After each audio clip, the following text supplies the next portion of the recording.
একটি জাতির ভবিষ্যৎ নির্ধারণ করে। শ্যামাপ্রসাদ মুখোপাধ্যায় ছিলেন তেমনই এক ব্যক্তিত্ব। 1901 সালের 6 জুলাই কলকাতায় জন্ম তার। পিতা ছিলেন প্রখ্যাত শিক্ষাবিদ শ্রী আশুতোষ মুখার্জি, যিনি বাংলার বাঘ নামে পরিচিত। সেই শিক্ষিত ও সাংস্কৃতিক পরিবেশেই গড়ে ওঠে শ্যামাপ্রসাদের মনন।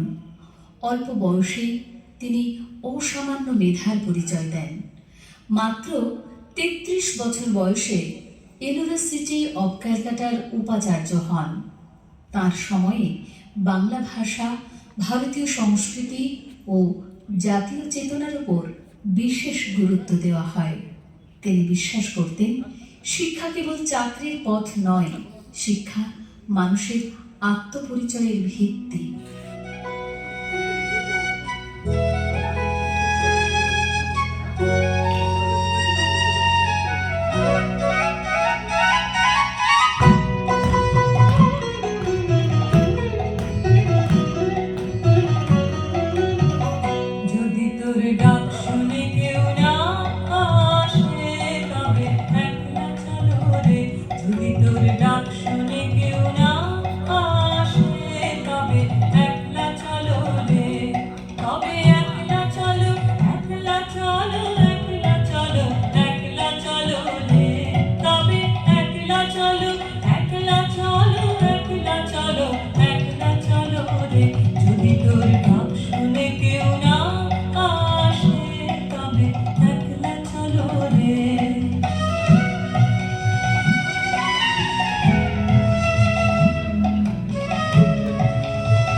একলা চলো, একলা চলো,